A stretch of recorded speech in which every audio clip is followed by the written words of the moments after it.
about how can you enable opening the app on your wallet app. So you just follow this ways, then it's going to work with you.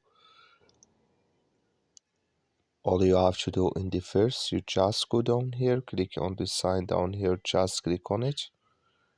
So when you just click on it, it's going to take you to this list. It's going to show for you like this here.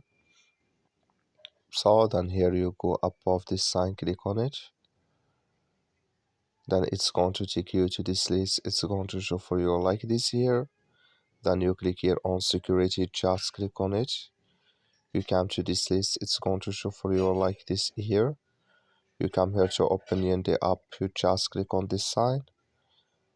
So that like you see this color show for us, that's mean here opening the app enable with us now. That's all you have to do. Thank you for watching. Don't forget to support us by liking and subscribe.